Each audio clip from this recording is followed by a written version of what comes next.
I would like to call the special board meeting to order. And can I have a roll call, please? Yes, thank you. Borstein? I'm here. Gaffney? Present. Meggs? Here. Scylla? Here. Kelly? Yes, thank you very much. Would like to lead in the Pledge of Allegiance. As you can see, I have the flag behind me. I pledge allegiance to the flag of the United States of America and to the republic for which it stands, one nation, under God, indivisible, with liberty and justice for all. Thank you very much. Can I have a motion to approve the agenda? I move. Thank you. Second. Thank you, Michael. And can I have a roll call, Julia, on that? Yes, thank you. Borstein? Yes, ma'am. Gaffney? Yes. Meggs? Here. Scylla? Yes. Kelly, excuse me. Yes. Thank you. Okay. Thank you very much. I'd like to move to number 3, the open time for public to raise items not on the agenda or for future agenda items. Anyone wishing to address the Board of Directors on matters within the power of the district's jurisdiction, but not on the agenda, may do so. Each speaker is limited to 3 minutes. The board may not take action or discuss any item on the agenda, but may make brief comments or refer the matter to a future agenda item. Is there anybody who would like to speak at open time on matters not on today's agenda? There'll be open time at each agenda item for those. Okay, seeing none, I'd like to move to item agenda number 4, consideration of awarding and authorizing the general manager upon review of council to execute construction contract for the RSVD headquarters consolidated project with Kirby Construction Company Incorporated in the amount not to exceed $2,403,659. Who is taking that? Is that you, Steve? Yes, thank you, President Kelly. I appreciate that, and welcome board members. This item, I'll give a brief introduction and then hand it over to Associate Engineer Phil Benedetti to get in some of the details of the process. The RVSD has long understood the need to consolidate its activities under one roof, if possible, or at one facility. Currently, we conduct our business at 5 different facilities. We have the administration and its functions, as well as some field functions at the Kerner facility. We have Corporation Yard and operational activities at the Larkspur Landing facility. We have pump station management occurring out of the Pump Station 13 facility. We have warehousing at a facility on Anderson Drive. And then finally, we don't have a board meeting room. We rent out, when it's not a pandemic going on, we conduct board meetings at the Central Marin Police Facility.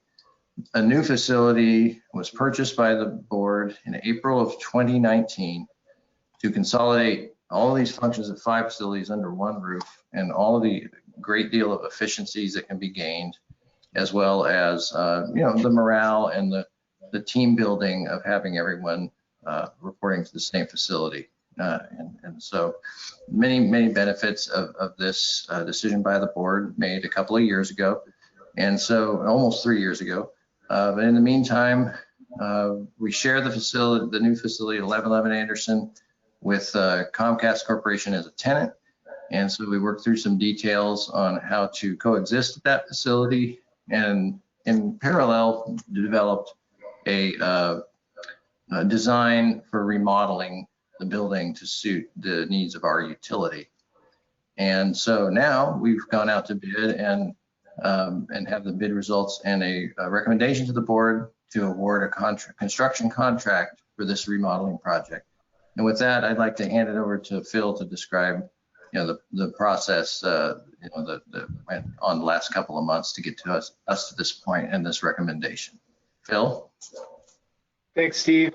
So we began advertising this project at the beginning of December, and advertisement period lasted for about 10 weeks in total.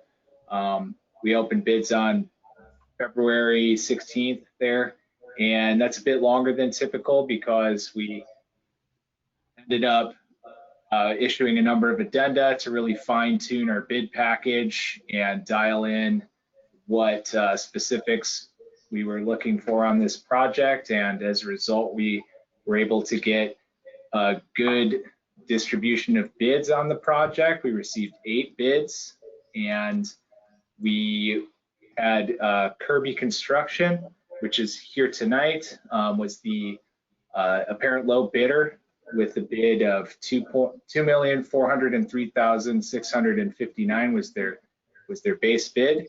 And after reviewing their bid package, finding no errors in the bid and determining that it was a responsive bid and checking on references, the contractor appears to be responsible. And with that, we recommend that the board award this contract to Kirby Construction in the amount of $2,403,659. And tonight with us is Joe Peach with Kirby Construction. Did I say that right? Is it Joe Peach or Peach? Sorry. Correct, Peach. Yes, right on. Okay. So yeah, Joe, take it away. Let us hear a little bit about Kirby Construction and yeah.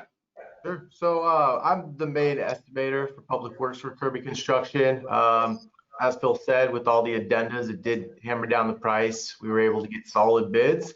Any questions on schedule and budget would go to me, but I do have our owner with us, York Sacamano, who will be able to discuss, give a presentation on Kirby Construction. Hello, I'm York Sacamano, the owner, CEO of Kirby Construction. We have been commercial business for 20 years. I myself have been in construction for 35 years. Our primary scope of work has been, like I said, commercial, lab, kitchens, wineries, a lot of different things like that, office, TIs, and build outs. Done prevailing wage off and on, which is public works projects off and on over the years as is needed. Long history working with Sonoma County, work with our architects and designers. Besides that, I'm ready for questions that you guys may have. Thank you, York. Okay, with that, I'm going to ask for questions or comments from the board. Tom, can I start with you? Yes, I got a couple of questions. I'm looking at the bid comparisons there. And so that would be page board packet number 8, I guess. And bid item number 2, general conditions. What is that?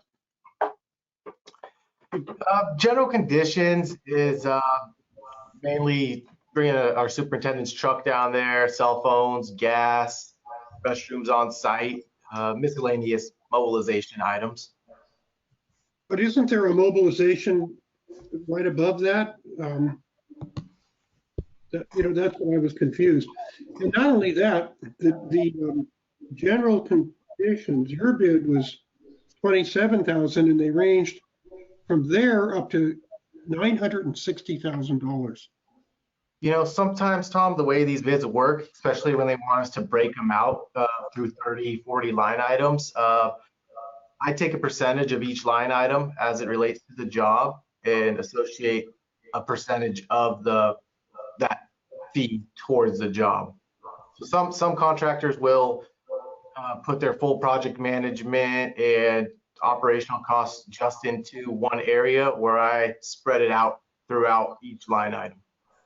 So I think that kind of is where there's some discrepancies between bids. And then I had another comment, actually, that it's interesting, but we are doing some work for the tenant. We're doing a tenant improvement as a basis of a long negotiation. And your bid on that is about $192,000. So that's of interest of us to know. And it's certainly not the highest bid for that amount of work.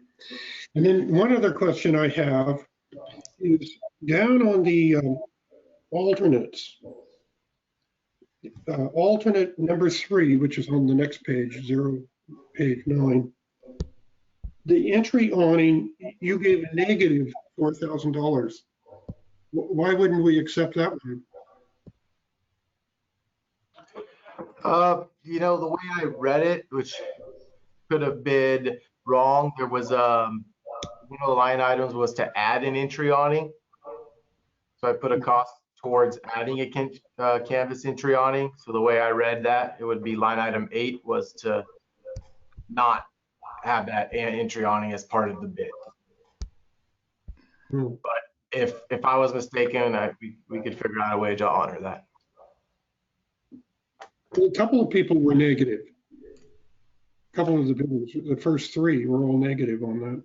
I'm thinking everyone saw line item 8 and with the addition of an entry canvas awning, and then the alternate as not having that as part of the bid. Okay, the other comment that I would like to make is that I looked up remodeling costs in general, and you know, they can vary all over the map. But based on about 14,000 square feet, or 12,500 and about 1,500 for our tenant, the total bid is about $172 a square foot. I think that's pretty reasonable in under a lot of under comparisons. I've seen 200 to 250. And maybe it's a little bit less because it's not a residence, but we do have kitchens and some bathrooms here. So I think it's a reasonable bid. That's my comments. Thank you very much. Mary? It's funny, I looked at that same number that that Tom was interested in, general conditions, ranging all the way up to nearly $1 million from one of the bidders. But anyway, it makes sense to me that it's just a matter of what gets categorized where. Mostly, I just want to feel comfortable with the staff's investigation of these folks who seem perfectly reputable, but that's a pretty big spread of bids. Maybe we get more close bids when we're doing our capital work that we're also used to doing. But it seems to me like this is a big spread and a big under the engineer's estimate. But is that, I'm recalling from the last meeting you were saying we were going to see that because of market influences. Am I remembering that correctly, Steve? Yes, I think I appreciate the comment, Director Zilla. We will see a spread at times, you know, within the bids, because there are many factors in play, but maybe some contractors aren't as, you know, needing of work as others, right? And so a specific contractor would do a different bid one month to the next based on how much work they have kind of booked at that point, right? So there's a lot of factors. I actually felt that this, and I attribute it to the hard work of the project team that's here today. Many players that I won't, you know, but Phil and team, you know, Albert, Rosalind, Felicia, and by doing the addenda, there was a refinement of what was expected in the bid, and so we had a bit of a clustering that was positive below engineer's estimate. We had 4 of the 8 bids were 2.4 or 2.5 million. And that's a nice cluster, and I think that's because of the hard work, you know, waiting, doing more addenda, more specificity, answering questions of contractors, got us to that point. So I have because of the cluster of potential values within that, and a lot of overlap between the subcontractors that were on the different teams, it gives me confidence that we're getting a good value from, you know, a reputable contractor, which Phil mentioned. You know, he did the reference checking and making sure that the bid package was in good order, as well as, you know, the rest of the team. I should mention Jamin, who we brought on November to do construction management. He was also a very vital part of our team, looking at our prospective bidders.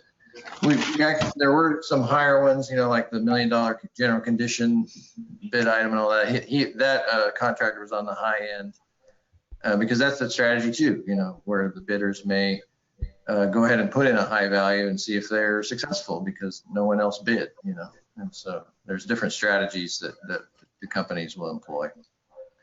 To answer your general question, yes, we do have confidence moving forward with our recommendation. Great, thanks. Is that it for you, Mary? Mary? You're on mute. I nodded. I'm sorry. I nodded. Okay. Yes, Thank you very much. Thanks. Appreciate it. Pam? I'd like to hear what you and Michael have to say first, please. Sure. Michael? Well, I know how much effort has gone into this between our designers and architects and the amount of time that we spent going all over the minutiae of details going into this, and that we put out an extra long bid time so that everybody could take good care, and the walkthroughs apparently went through and a lot of good questions were asked. Excuse me. And like Director Moore said, General Manager Moore said, you haven't been demoted. The fact that we got 3 or 4 bids all clustered low like that is really an indication that our staff did a great job in putting this project out there. And I know that the staff spent a lot of time vetting and making sure that this bid was responsive, and Phil checking everybody out. And I'm very pleased. So I'm anxious to get moving with this and on to the next step. Okay, I have some questions, and I'm not sure who from Kirby would address these, but low voltage for security, camera and fire suppression, $39,407. Low voltage AV, security, I'm not sure which that was different, and the network, the internal network, $105. So low voltage cabling at $144,887. How many runs is that?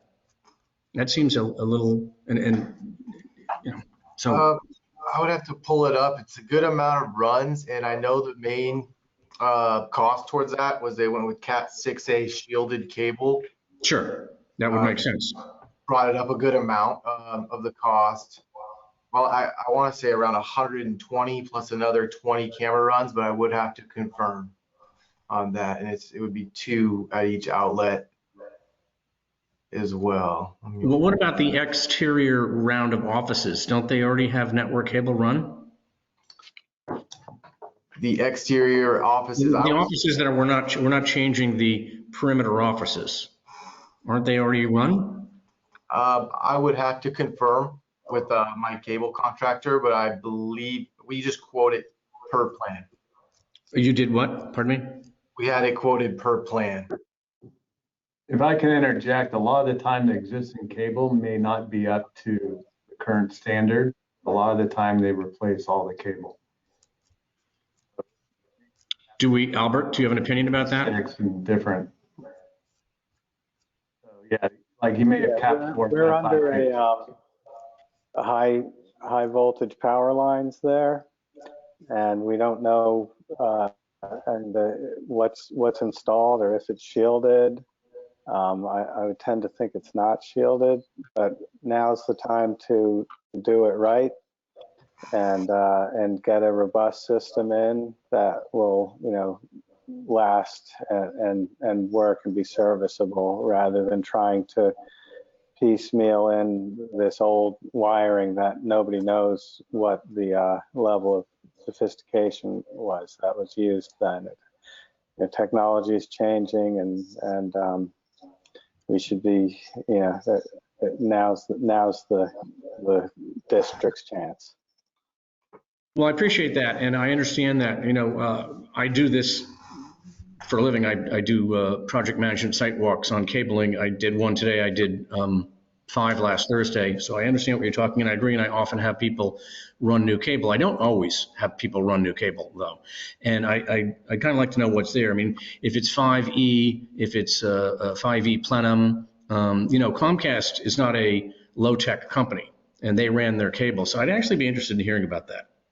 I understand the 120 runs, and I understand Cat 6 enhanced, and we are near those high wires. So I understand the concept, but the same thing I have with electrical, total electrical, $373,000. Again, the perimeter offices are already electrified. We're not ripping out that electricity, are we? As far as electrical, that electrical number that came in was well below the 3 other sub numbers that I received.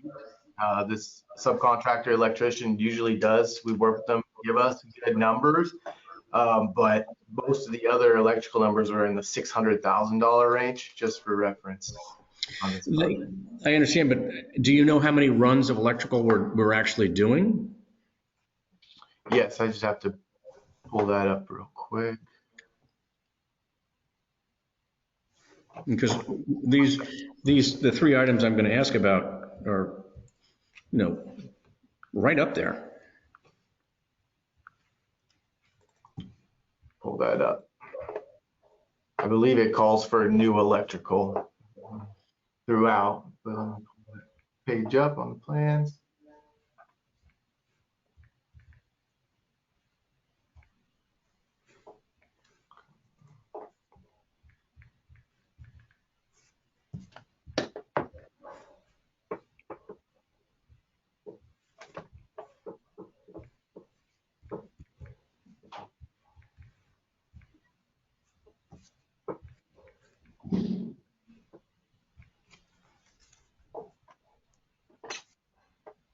I would have to get back to you just to confirm, but I do see new electrical on the first floor. I'm sorry, what was that part for? What did you say on the first floor? New electrical outlets in the new offices called out, and I'm going through second floor, and it calls it for new outlets in all the offices, from what I see, and the exterior of the offices. So I would have to review that, and I could email you with exactly where all the new electrical is called out, Doug.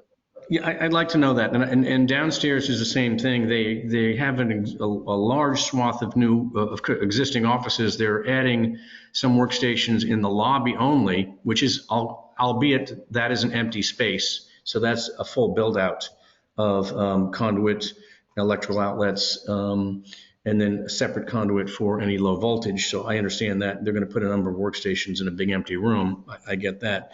But I want to know if we're changing our electrical in their existing offices and or in our existing offices, because I want to know about that. The third question, go ahead. For the plan in the upstairs, it looks like you have new electrical going throughout most of the build out. For what, York? Per the plan, what I'm looking at right now, I'm looking at, sheet 202, which is the second floor proposed plan power and signal. You have power and signal throughout the whole upstairs, basically in every single wall except for exterior walls in the locker room. So you have new electrical throughout, including lights. Why that electrical number is a little bit higher. All new home runs being pulled back to the breakers and all the way back to the boxes and whatnot. And plus switching for every room being capitalized for each additional room that you York, on the plan north has additional electrical and communications. that seems redundant to me. I've never ripped out an existing electrical. I've added some. I've never pulled one out. I mean, unless a home or a building is built in, 1921, All right, then the next question I have is, can you explain to me the mechanical of $222,685? I'm going to step back to electrical real quick. We also, everything has to be installed with ARC now too as well. So you have to replace all the breakers. So any electrical that was installed, pre, right now. Pre what? Pre what year? Pre 2020, because they upgrade the building codes constantly. So we're working off building code 2020 building code, the new electrical code of 2020. And everything has arc suppression, which means obviously as you plug in, there won't be a spark. So everything has to be updated per code now. So even existing outlets a lot of the time have to be changed out as well. The outlets, but not necessarily the electrical cable. You have a 3-pronged cable, right? Two, a hot, a neutral, and a ground. As long as it's large enough to carry the circuits there. I'd like some more detail on that at the appropriate time. And did we have San Rafael Building tell us we needed new electrical for the existing exterior or perimeter offices? Steve, do you know? Or Felicia? That'd be a question for our architect, Albert. Okay. Albert, if you would be able to answer that for your No, there was no plan check comment about that, and I'm just trying to think.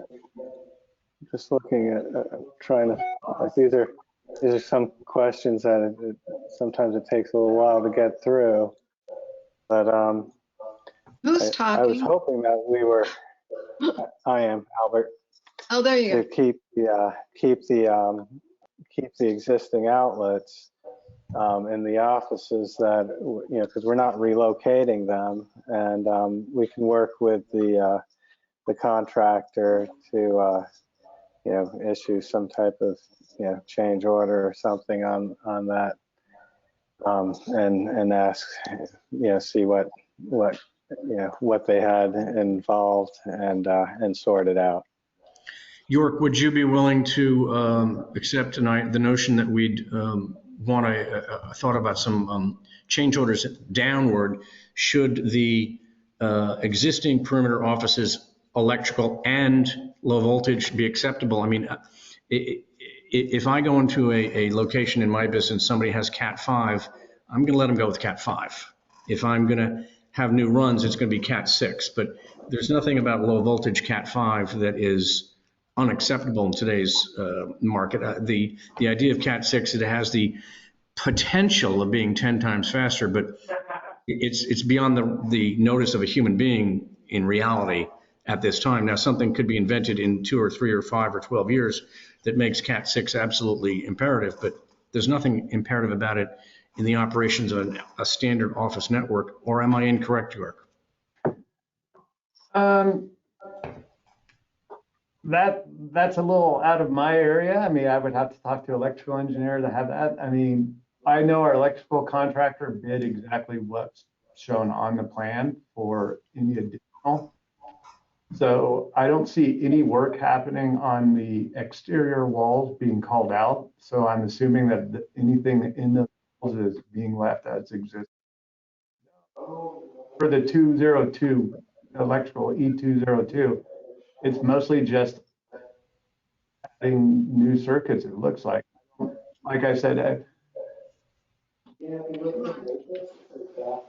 or job walk, usually about an hour or two, excuse me, and then just bid per plant. So if something was going to be reduced, you would have to go back to your electrical designer, make sure there's clarifications where they go through and label anything that was existing and not to be removed or replaced. Albert, we have a little crosstalk. I can't hear both of you. So hang on one second. Okay. All right. So York, you're saying if we had the electrical engineers who are the subcontractors review this, we could take a look at eliminating some runs if they're redundant or unnecessary. Is that what I understood? It would be electrical engineers from the design side. So that worked with the architect and the design team. They would have to review their plan. I think they're probably going to come back and say, Well, no, most of the existing is being left as it. Currently changing out what's called out on the plan. I don't know the thought process behind the design team. I mean, I don't know what was on the plan and what the contractors looked at as well. We don't have anybody from the design team on this call, Steve? Yeah, our intention was to keep the existing outlets in those offices where we can. And, you know, I can double check with the electrical engineer to make sure that's what's expressed on the plans. Okay, so you're saying, Albert, we're not changing the electrical on the perimeter offices? In general, yes. There are exceptions to that there. So, Well, we're ripping down a couple of walls, so I understand that. Yeah. That's an obvious exception if we're ripping down a wall. right. And Albert, you don't have the same view on the low voltage in the perimeter offices. Is that right? The low voltage, I was under the impression we were putting in all new shielded cable. We don't know if what's there is shielded or not, and that was where we were coming from with the network. I'd like to ask one more time, York, should the cabling, the low voltage for the perimeter offices not be necessary, could we talk about a change order to lower the cost of the electrical low voltage, not electrical, low voltage? Yeah, I would say that I believe that would be acceptable. It would just have to be reviewed by the electrical engineer, and we'd have to be directed, and then we would then direct our subcontractor to look at it and remove or adjust it. All right, thank you. I appreciate it. It wouldn't be hard for us to take a look. I could tell you what the cable is. Okay, so that's good. I'm sorry, can we get back to mechanical, the 222,685? I lost track. If somebody explained that to me, we got back and forth on electrical and the cabling, and I'm not sure I got an answer to that. If I did, I apologize. I'm a dummy, please. What line item, Doug? What is it? What bid line item? Oh, okay. Let me find the number because it was 373. 32 and Yeah. 19. Yeah. Thank you. Yeah, so mainly at that second floor mechanical with ripping up the offices and a good amount of new ducting going in. You know, there's not much for new units on the rooftop, anything like that, but it's just a good amount of sheet metal work, labor, burial air volume boxes. If you look at that second floor plan, there's a pretty robust amount of mechanical work going on. Then the one thing about mechanical is your existing ductwork may be flexed currently in the building. That's no longer acceptable for building code. So all new ductwork has to be ran in galvanized solid duct. Excuse me. And then I think you're only allowed about 5 or 6 feet of actual flex ducting. So a lot of the time in new builds, we have to tear out the existing just to bring it up to code. And that's why mechanical numbers get driven up, because you're paying prevailing wage for sheet metal workers to make all new ducting, excuse me, and then come in and install it. So that drives up mechanical on most newer projects, whether it's public works or not. Okay. Okay. The electrical is really, you know, if you add up all the lines of electrical, it's quite a lot of money there. I'm just wanted to see if we've got the request correct. Pam? Hi. So my questions are probably going to be different in a way. First of all, is this a 50% remodel?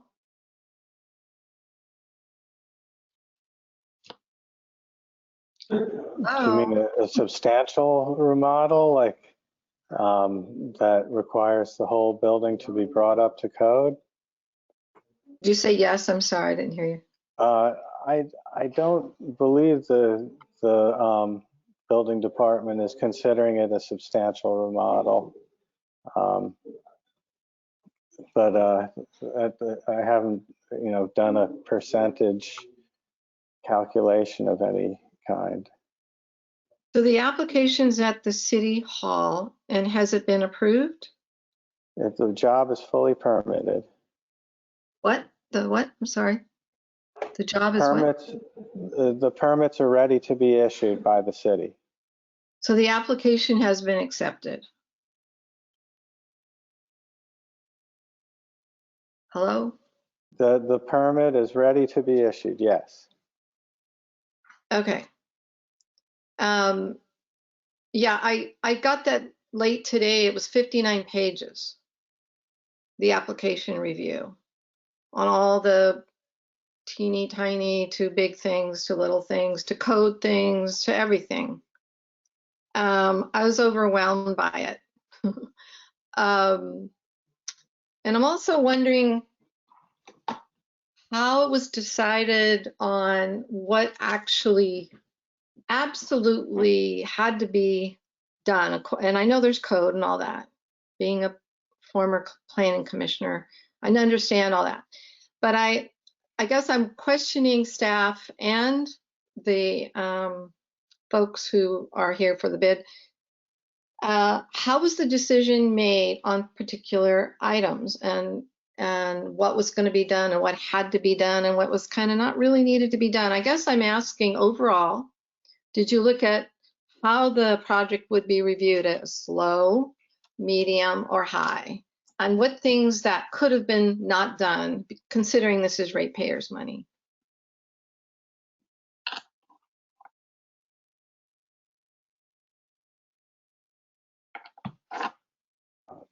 The program kind of, came down from Ross Valley Sanitary District to us, what their needs were. And we went through a preliminary design and pricing to make sure that what was in the plans was within budget. And then after we received the response from the estimator, things were adjusted accordingly to make sure we were still within budget. And but it's and then we went out and put it to bid and permit.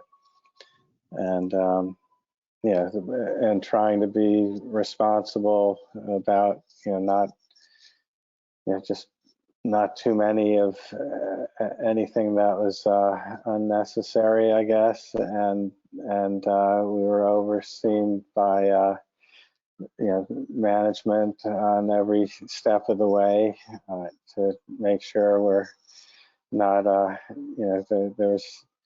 we tried to be as fiscally responsible as we could on every step.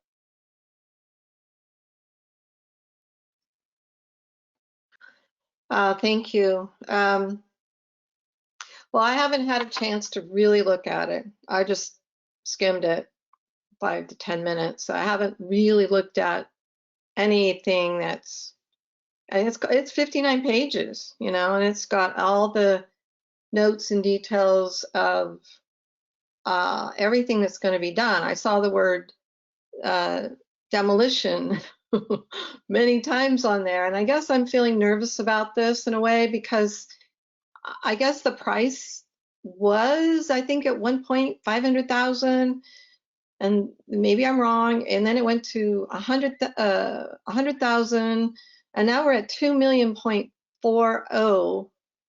Yeah, 2,403, I think.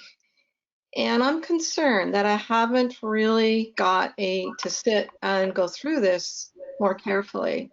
So I'm not sure where I'm at this point. I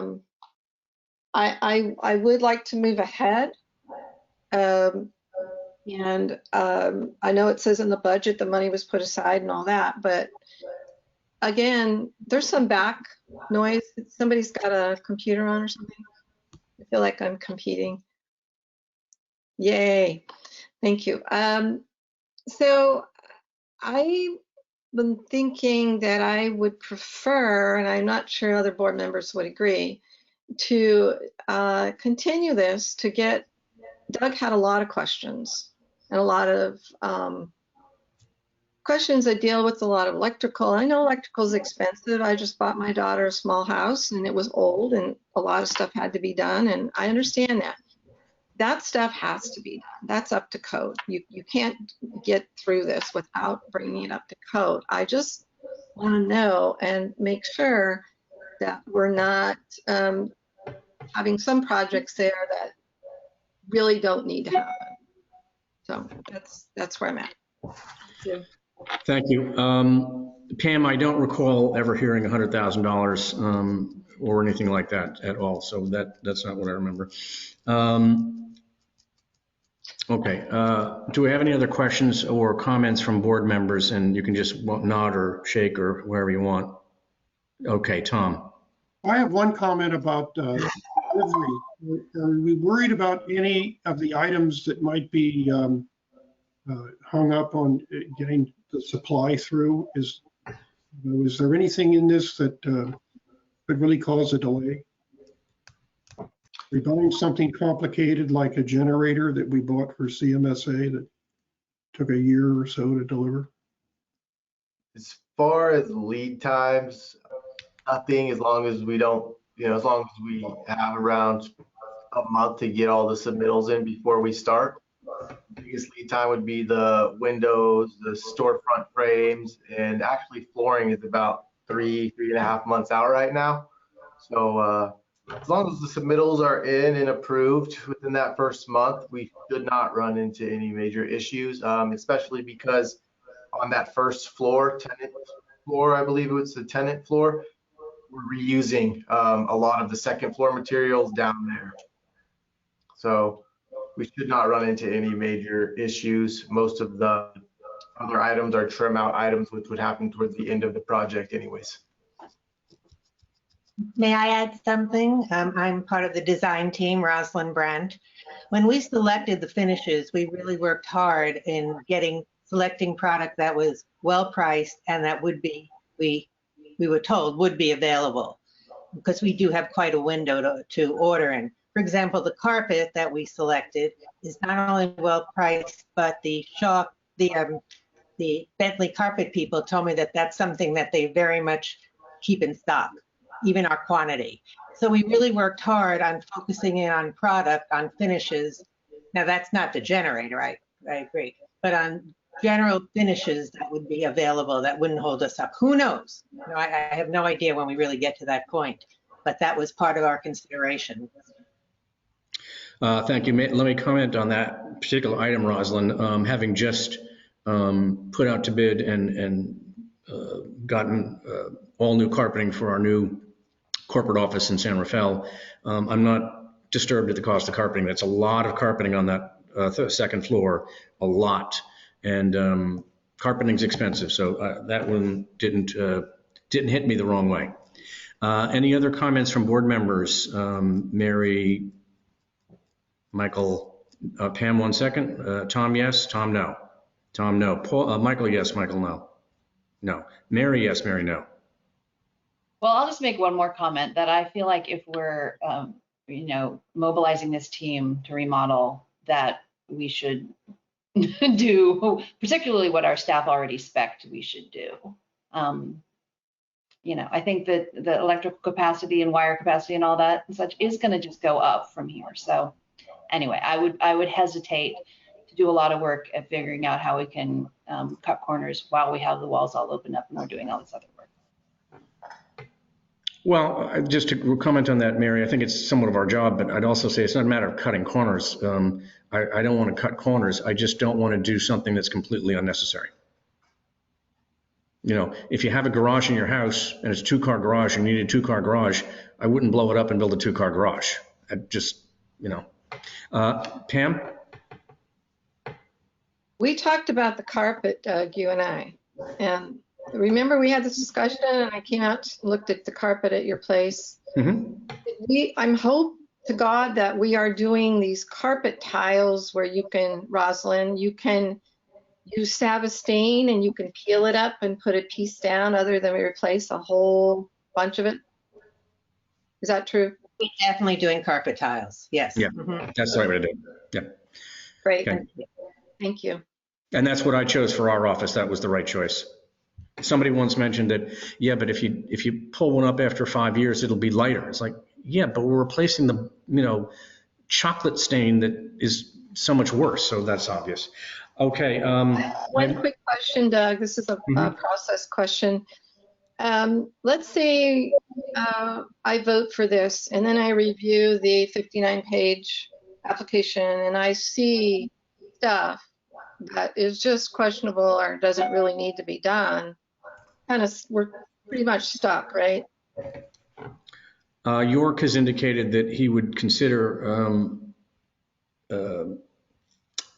change orders in the opposite direction, but it's, I don't think that we could enforce that. I think that'd be working with the contract as we have it. I'm going to open this up to public. Is any of the public who would like to comment on this issue, please feel free to unmute yourself and speak up now. And if I see anybody unmute, I'll call them in order. Okay, seeing none. I'm sorry, Stephen. Hiya.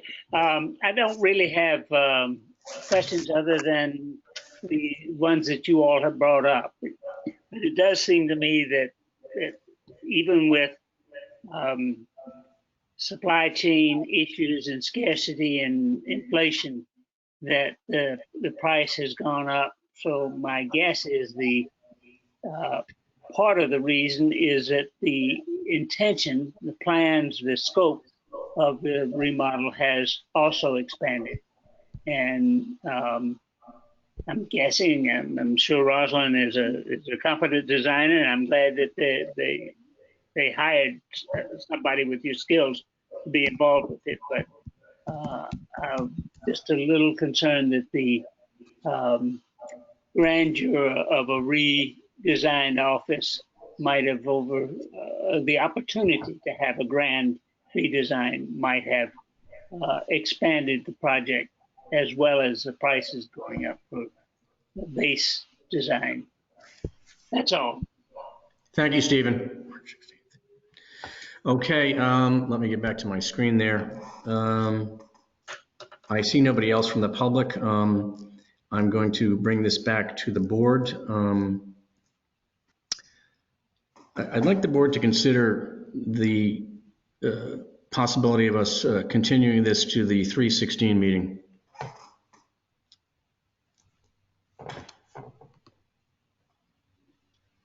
Tom, do we have to make the decision today?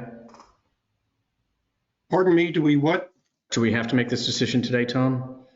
Pam has brought up some concerns with the document she got today. I have some concerns. I'd like to walk over that building myself.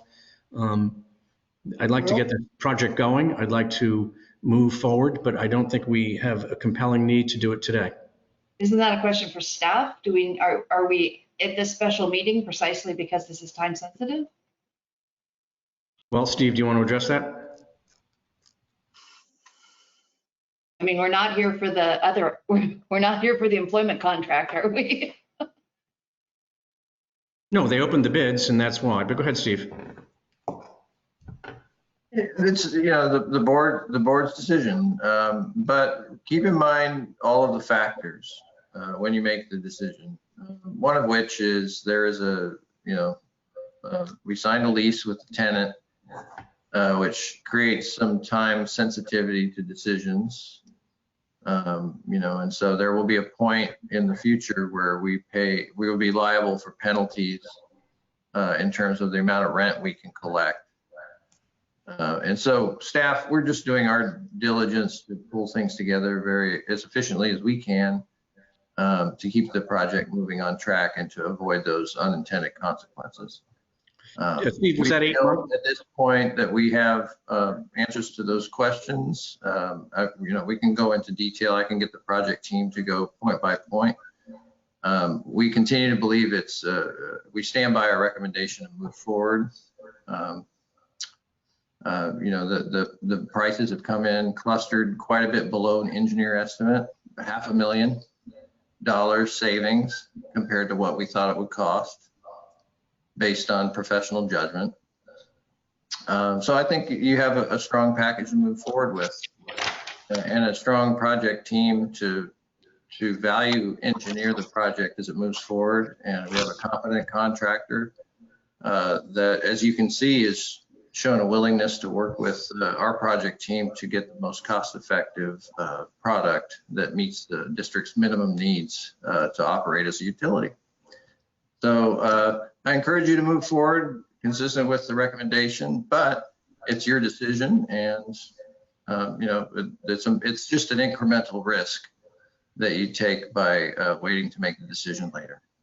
Steve, if I remember correctly, the time frame for the tenant improvements was 8 months from the contract, from the signing of the gentleman is shaking his head no. So correct me if you will, Mr. Park. I believe it's 6 months, not 8 months. 6 months, okay. But their improvements are not that major. They signed the contract when? Oh, I'm sorry. Isn't it 6 months from when we commence construction, not 6 months from the lease signing? Is that right, Steve? Yes, it's 6 months from the beginning of construction. Yeah, that's not going to be a problem. The construction downstairs is de minimis, so that I'm not concerned about that. There's also a requirement that we finish that construction before the end of December. Still not concerned about that. We're in March. I'm not concerned about that. 6 months and December is not an issue for me. Steve, I understand what you're saying, but the next meeting's in 14 days. So, okay. Tom? I heard your comments about, if we find something that doesn't need to be done, we can work with our staff and design people and come up with a change order. And just about every project we've worked on, if you'll remember, we've approved change orders. And so if there's something very logical, and I expect there's going to be some change orders that cost a little bit more, if we can find some that don't cost anything. As for the 2 weeks, what are you going to learn in 2 weeks that we can't learn in a month and a half? I don't see any point whatsoever in holding this up. I don't know what, we've had months, you guys have had months to look at these plans. And you had a chance to comment on the plans too. Don't say no, Pamela. Yes, we did. We had a chance to comment on the plans. And I was the only one that did comment, as I remember. And we took tours. But anyway, I'm with you. If something comes up that's a real good idea, then we can go to a change order, work with our staff. But we don't need to delay this project. I just don't see a delay at all. I don't get it. I don't know what 14 days is going to help with a review at this very late stage. And generally, I was expecting we'd get the review if board had comments prior to the time to award the construction bid. So that's how I feel. Well, I'd remind you, Tom, that I've shown concern at the cost of this from the start, and it wasn't until the bids were opened. I was always hoping the bids would be more savings even than we saw it. And I would agree that we've run these projects very well. I would remind you, Tom, that usually when we do a change order, it's up, not down. And I appreciate York's willingness to work with us on that. I'd also want to remind the board and the management that yes, in doing this project, we have successfully saved $1,050,000 because the tenant has been paid 32 months, if I have that correctly, 32 months of full rent, whereas they could have not done that. They also paid $105,000 in taxes that would have been on us, so a total savings of $1,000,000 $50,000. And so we've done this project correctly the whole time, Tom, but we've done it step by step, incrementally, minute by minute, day by day. I'm going to tell you, Tom, I'm going to vote no on this project. I'll not necessarily vote no in 2 weeks, but I'm voting no tonight. Pam? I just liked for my for Tom's statement that I have not seen an application until today. So that's what I was referring to. Yes, we had broad discussions about going through the building and looking and pointing at things, but not on a specific application form that points out everything that's going to be done from the contractor. So that's what I was referring to. Thank you.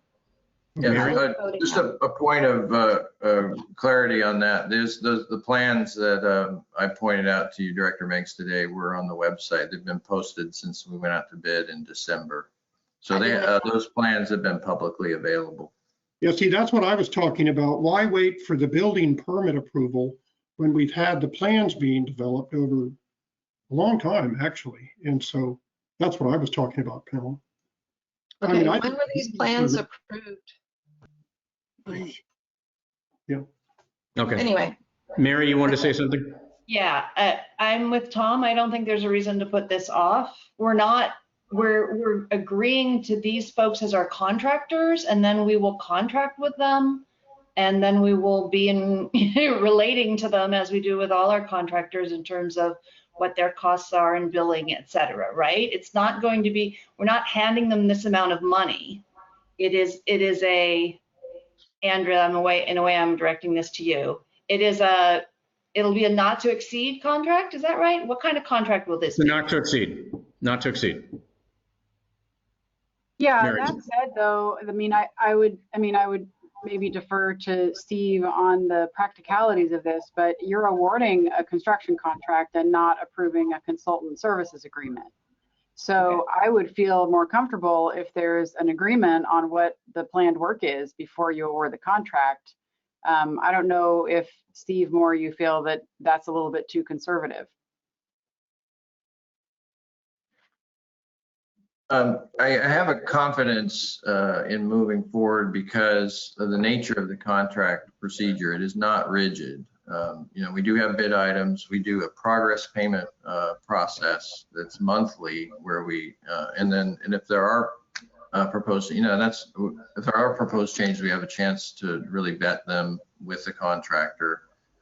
We have a construction manager, Jamin Park Engineering, that watches vigilantly week to week, what are opportunities for savings, and along the lines of the discussions we've had today, which are good discussions. We always want to know if we don't want to make work, especially with the public trust that we have.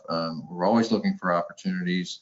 If there's items that meet code, we don't have to do rework, and that's where Park Engineering is going to be looking out for the district's interests every day of this project. And so there's mechanisms that allow enough flexibility to address those specific details as the days and weeks go by. And we often, with our sewer infrastructure projects, you'll see many details of this in action. You'll see it in next month or the month after when we do the notice of completion for the Butterfield work. You're going to see a change order at the end. It's called a balancing change order. And you've seen, since I've been here, about 10 of these where there actually is a credit to the contract.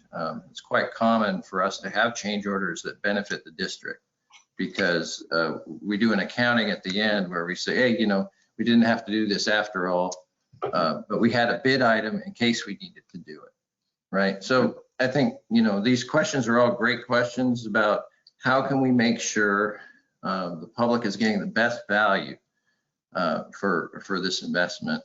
And fortunately, despite the fact these are lump sum bid items, there's going to be, an opportunity to work cooperatively with the contractor on a line-by-line basis to realize benefits that we can't anticipate at this time. But, to your point, there will be also due to supply chain issues, et cetera, there will be challenges that go in the other direction as well. As we go forward. I appreciate you pointing out that this is a decision that you're making now, whether to enter into the contract. It remains that, and it could happen today or at the board's pleasure at a later time. Thank you, Steve. Any other comments from the board? Yeah, we've been working on this for 2 years with Albert and with Rosalind and with all of our staff, going over things in the minutia of details. And we have Mr. Park, who has been working with us for a number of months now, reviewing things. And, Doug, there are probably, certainly might be some little things in the grand scheme of things that might pop up. And Mr. York has shown some flexibility and working with us on those as they come up. I'm not in favor of waiting at this point. The clock is ticking. We've signed the lease. I can't imagine that we have missed any huge glaring mistakes. In the past 8 years that I've been on this board, we're always very careful with all the contracts and go over them. And I think this has been a 2-year project that we've been looking at this and how are we going to do it and where are we going to put the offices and everything else.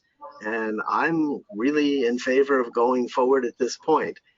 If we start reviewing stuff, it means 2 weeks from now, we're going to have to start reviewing them again, and maybe we'll, be requested and to put, I think we can work through if there's any holes in anything here. I think that Mr. York has shown his willingness to work with us and what Steve said, and it's a not to exceed basis. Let's get the show on the road. I think we've been very, very extremely careful on this, and that's my opinion. If there's no more comment, I'll make a motion. I'll take it. I recommend that we award and authorize the general manager, upon review and approval of council, to execute the construction contract for the RVSD headquarter consolidation project to the lowest responsive and responsible bidder, Kirby Construction Company, Inc., in an amount not to exceed $2,403,659. I'll second. Thank you, Michael. Thank you, Tom. Julia, can you do a roll call, please? Yes, thank you. Borstein, Yes, please. Gaffney, Yes. Meigs, No. Phila, Yes. Kelly. No. Thank you. Okay, thank you very much. I appreciate all of the attendees on that. And So Doug, a comment? Yes. So we're expecting you and Pamela to come back at the 15th meeting. So, with ideas that we could perhaps incorporate into change orders if needed. Yep. Okay. Thank you very much. I appreciate that comment, Tom. Appreciate that very much. Okay. It's not limited to 2 weeks, by the way, is it? No, of course not. Yeah. 6 months. Okay. Put it on your calendar, Doug. Yeah.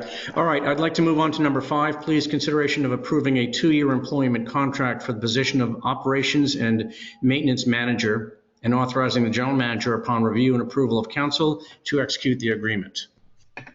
Steve, or is this Felicia? I'll start off. Thank you. Then maybe Felicia will provide a little additional detail. I want to introduce the board to Mr. Paul Broomer, who's here. Wave. Hi, Paul. Who we recommend the board hire as the operation and maintenance manager for Ross Valley Sanitary District. Paul has worked for CMSA for several years. I may get the number wrong, but I think it's 7. Does that sound right? Yeah. Yeah. And he's the director, I think his title is maintenance manager or supervisor. It's one of those things. You can explain, Paul. We'll have you give a few words. But very notably, Paul's experience is directly relevant to our operations. As you know, we're the Ross Valley Sanitary District, but we are the Ross Valley Pumping District, you know, as a nickname, because it's so vital that we have pump stations in operation, because every drop of wastewater we manage is pumped to the CMSA treatment plant. And Mr. Broomer has many years experience managing our JPA partner agency, Sanitary District Number 2 of Marin County, also known as the town of Corte Madera Public Works. They have 19 pump and lift stations just like we do. And he's been responsible for those 19 stations, and as well as the San Quentin pump station, formerly known as Pump Station 11, and the San Quentin Village pump station he helped rebuild.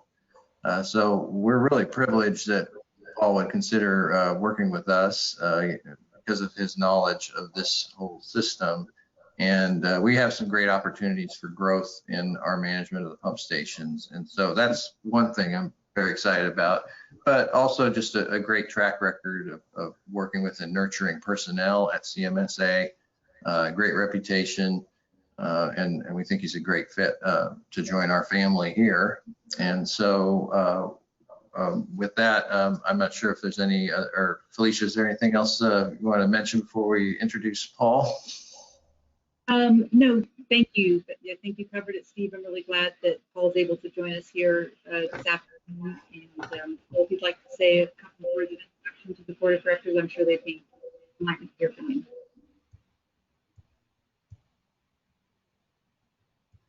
Great, thank you all for having me and considering this employment contract. Like Steve and Felicia said, I've been with CMSA for going on 8 years now. But before CMSA, I was with the City of Daly City. I've started my career in wastewater. I started in collections. I was with the City of Daly City for 15 years before I came here to CMSA. Totaling, I'm going on 23 years in the wastewater industry. I hope everybody feels that I have the knowledge and whatnot to do it. Like Steve was saying, I'm already managing all the pump stations for the town of Corte Madera, the prison, as well as maintaining the whole treatment plant, the cogen, and everything involved with the treatment of the Ross Valley wastewater that we are intercepting as well. So I really appreciate your guys' time, and I hope that you would approve this contract. Well, thanks, Paul, and thanks for the introduction. I would say that as a Board of Commissioner of CMSA, we'd hate to lose you over at CMSA. But you know, you do great work there. And in particular, I wanted to just mention before I open up to the board that the rebuild at San Quentin Village, were you there at that meeting when Ross Valley and CMSA jointly met, and I was there a few months back there? I was. That was an absolutely fabulous rebuild. I expected to find that place in decrepit shape, and it's really in spectacular shape. So I'll mention that. I'll open this up to the board. Mary? Sounds great, Paul. Happy to have you. We don't approve other people's contracts, and at will and contractual employment are two separate things in my mind. So I guess I wonder why we're doing this, Steve or Felicia or Andrea. We touched on it in the staff report, but and it's, you know, the tradition here was that the managers at Ross Valley Sanitary District have the contract. So I have a contract. Felicia, as the finance administration manager, has a contract, and then the operation and maintenance manager has a contract. So there's on our org chart, we've got the three. You know, it used to be four. But we phased out the technical services manager position in the last budget year. But you do the hiring and firing of everybody. But we have to approve the contract. If you remember, the contract yesterday had the name redacted until an offer was made. So it was a position. Yeah, pardon me. Have we approved contracts of Felicia or anybody else? Okay. Yes, we did. Yes, we did. Yes, we did. As a point of information, admittedly, Director Silla, it is a bit unusual for an organization, especially one of, I think, this size, to the board to approve all the executive management contracts, as opposed to just the general manager's contract, which is typically the way it's set up. But also, I think Missouri District, as Doug just mentioned, and Steve just mentioned, those executive management contracts have in the past been for approval. However, also to your point, the recruitment process, selection process is at the discretion of the general manager. Julia? Oh, I was just experiencing difficulty with AGM Newhouse's sound, and I was going to mention if she could toggle her microphone. I know that's been a useful tool in the past. Thank you. I had trouble at first, and then it got better. Tom? Well, welcome, Paul, and I'm kind of worried what's going to happen at Central Marin, because we're a big fan of that too. But I'm glad to see. I was going to have a question about election system experience, and evidently you had it at Daly City. Isn't that North San Mateo CSD, or is that? Yes. It is. Yes, sir. What was the question, Tom? Well, you know, Daly City, I'm pretty sure is run under North San Mateo County Sanitation District, isn't it? Okay. Yeah, but so when I was working there, we did collections, and then as I moved out of collections, I went into plant and equipment maintenance. So we also did drinking water, we did the fresh water, chemical treatment, we did the pump stations, as well as the wastewater and the collection system. Oh, okay, but my main point was that I'm glad to hear you've got a lot of collection system, because I knew you'd done a lot of work on the pump stations, and that's a key thing for us too. Welcome aboard. Anything else, Tom? No. Okay, Michael. Yeah, very happy, Paul, that you're going to become part of RVSD, and in doing so, you're not really. I expect will still be available to CMSA should they have any questions, or in whatever transition, or even into the future, that you would be available to answer our mothership, so to speak. Of course. And so I actually feel very comfortable with this move, and thank you for considering us. Thank you for your guys' time. Pam? Welcome, Paul. I think we stole you away. Hey, I think we stole you away. Yep. Good steal. Anyway, welcome on board. Any questions, let me know. I will. Thank you.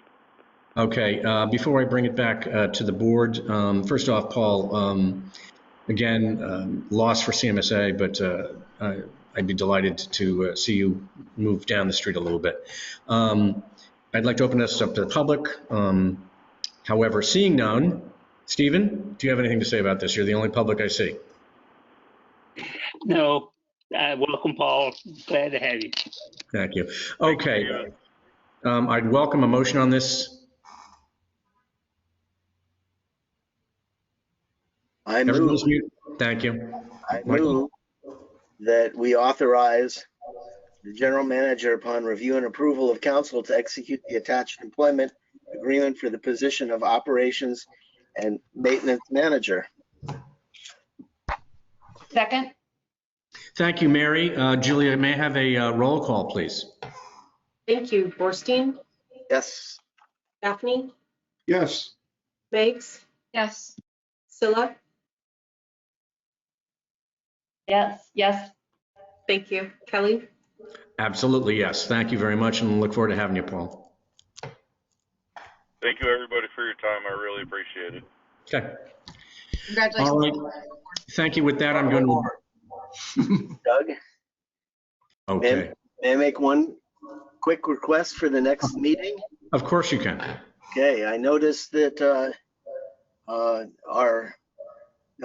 of our managers, supervisors, John Vogel, won a very prestigious award And I'd like to suggest that at our meeting in 2 weeks, that we commend him for that. I'm sure Steve was going to do it, but I just felt like saying that now. I think that's a great idea. And also, if we do that, Steve, next week, maybe he'd like to even attend, but I'd like to point out or have either he, if he takes a minute to join, or you, to show maybe one or two of the amazing LinkedIn posts he posts. I don't know if you even know, but I hope you expect you do, but he posts on LinkedIn all the time, very professional, really makes our district look great. So thanks for that suggestion, Michael. With that, I'm going to adjourn the meeting. Our next regular meeting is on March 16th, 2022 at 5 p.m. via GoToMeeting. Thank you all very much for attending. All right, thanks. Have a great night. Thank you, board. Thank you. Thank you, everyone. Thank you. Good night.